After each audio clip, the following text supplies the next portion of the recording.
We're at the last day of June. I want to talk about my watermelon bed here.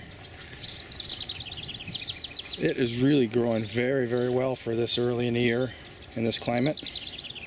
And there's a couple of reasons. Let's see if I can click through them all. The number one reason is this is cow manure from last year. I placed it here, I think it was in October, and had a big pile of it and just left it compost all winter long. Even in the wintertime there's composting going on. There's even a study in Canada that talked about how worms will get up in there and the worms are half frozen. They're still doing their thing, you know, eating and converting to manure. So this spring I mounted it up against this plywood backstop and I set it so that there's a slope towards the sun. Now we're getting more of the sun. It comes in the sky here in the northern hemisphere and tracks on the southern side, and the rays come down towards the north.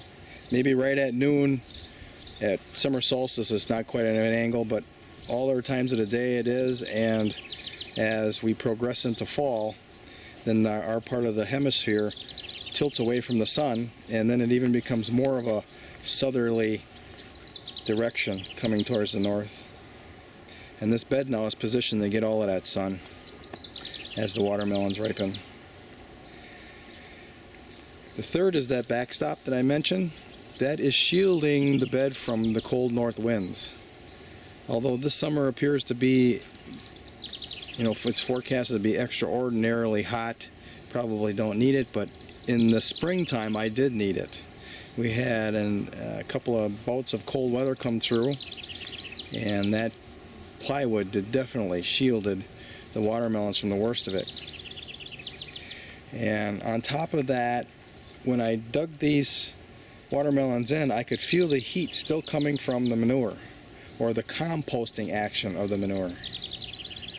So this bed is actually creating its own heat, and during those cold spells, these watermelon didn't suffer at all.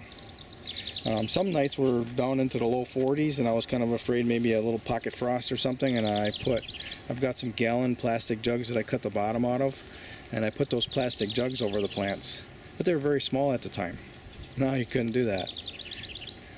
These things are growing all over the place. And then I got this cattle panel as a trellis. The two center rows of watermelons, which there's 6 plants total. They're small watermelons. Let's see, there's one there. Sugar Baby, and the other one's over here. One Sugar Baby and Sweet Baby, that's what it is. So they're small watermelons, and I'm trellising those up this cattle panel. And that way I make use of a multiple dimension bed here. We're going up, we're going out, and we're going down. And I do have 2 larger watermelon plants situated behind the cattle panel next to the wooden backstop, and they're just going to have to fight their way into the front here. I'm not going to let those trellis. And probably if they do get one out and get a watermelon going, I'll clip everything, all the other blossoms off, so that only is going to be growing one watermelon. These little ones, though, this is an experiment. I haven't done this before.